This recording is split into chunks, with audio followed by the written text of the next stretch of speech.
निर्जला एकादशी का व्रत ज्येष्ठ मास के शुक्ल पक्ष की एकादशी तिथि को किया जाता है। हिंदू धर्म में एकादशी व्रत का मात्र धार्मिक महत्व ही नहीं है, ये व्रत मानसिक एवं शारीरिक स्वास्थ्य के नजरिए से भी बहुत महत्वपूर्ण है। एकादशी का व्रत भगवान विष्णु की आराधना को समर्पित होता है। इस एकादशी का व्रत करके श्रद्धा और सामर्थ्य के अनुसार दान करना चाहिए। इस दिन विधिपूर्वक जल कलश का दान करने वालों को पूरे साल की एकादशियों का फल मिलता है। इस प्रकार जो इस पवित्र एकादशी का व्रत करता है वो समस्त पापों से मुक्त हो जाता है।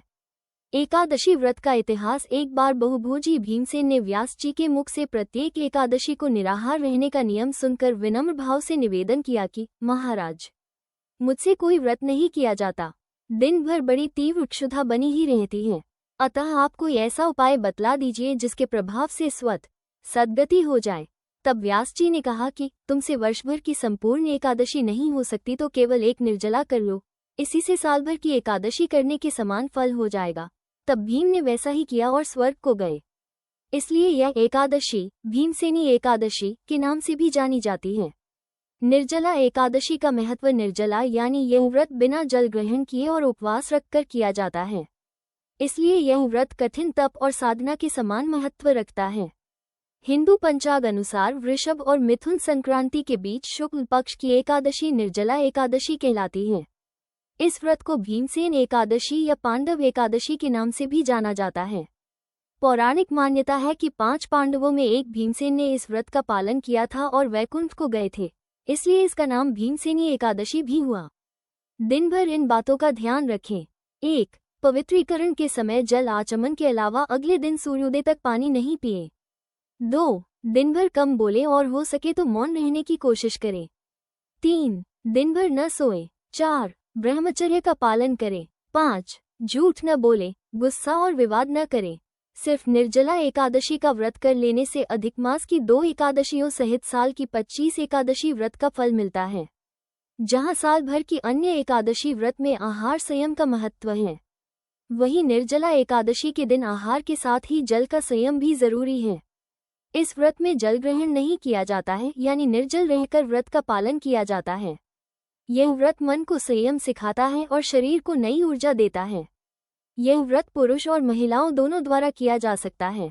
व्रत का विधान है।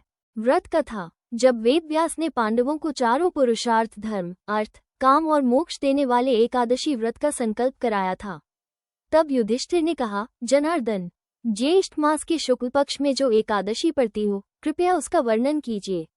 भगवान श्री कृष्ण ने कहा, हे राजन, इसका वर्णन परम धर्मात्मा व्यास जी करेंगे, क्योंकि ये संपूर्ण शास्त्रों के तत्वज्ञ और वेदांगों के पारंगत विद्वान हैं। तब वेद व्यास जी कहने लगे, कृष्ण और शुक्ल पक्ष की एकादशी में अन्न खाना वर्जित है। द्वादशी को स्नान करके पवित्र होकर फूलों से भगवान केशव की पूजा करें, फिर पहले ब्राह्मणों को भोजन देकर अंत में स्वयं भोजन करें। ये सुनकर भीमसेन बोले, परम बुद्धिमान पितामह, मेरी उत्तम बात सुनिए। राजा युधिष्ठिर, माता कुंती, द्रौपदी, अर्जुन, नकुल और सहदेव ये एकादशी को कभी भोजन नहीं करते तथा मुझसे भी हमेशा यही कहते हैं कि भीमसेन एकादशी को तुम भी न खाया करो, परंतु मैं उन लोगों से यही कहता हूँ कि मुझसे भूख नहीं सही जाएगी।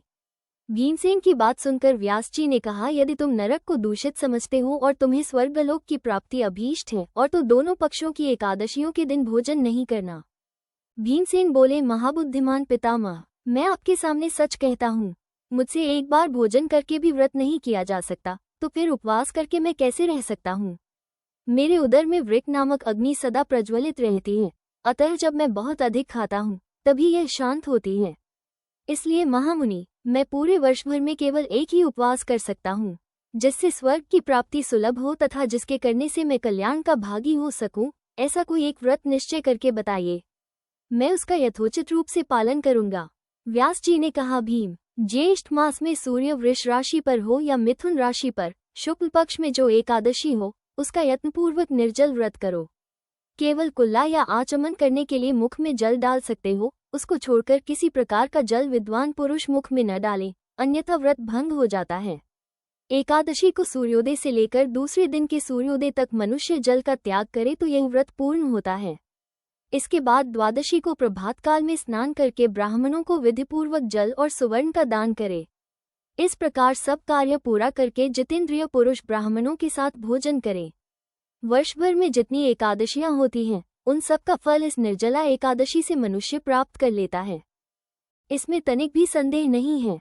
शंख, चक्र और गदा धारण करने वाले भगवान केशव ने मुझसे कहा था कि यदि मानव सबको छोड़कर एकमात्र मेरी शरण में आ जाए और एकादशी को निराहार रहे तो वो सब पापों से छूट जाता है।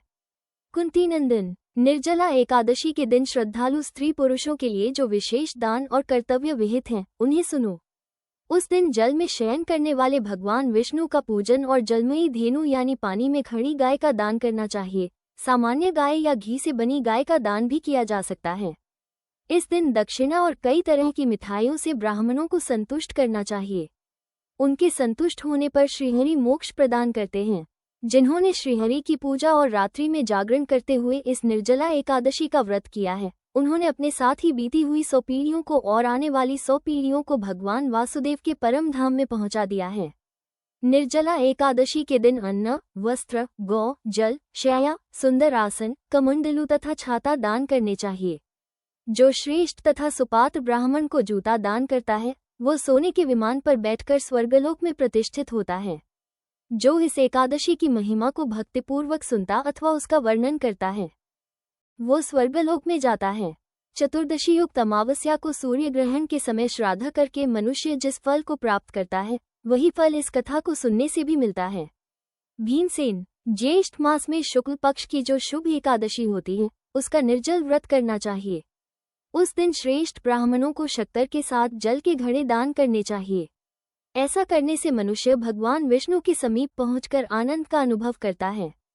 इसके बाद द्वादशी को ब्राह्मण भोजन कराने के बाद स्वयं भोजन करे। जो इस प्रकार पूर्ण रूप से पापनाशिनी एकादशी का व्रत करता है, वो सब पापों से मुक्त हो आनंदमय पद को प्राप्त होता है। ये सुनकर भीमसेन ने भी इस शुभ एकादशी का व्रत आरंभ कर दिया। ऐसी ही धार्मिक वीडियो देखने के लिए वीडियो को लाइक और चैनल को सब्सक्राइब करें।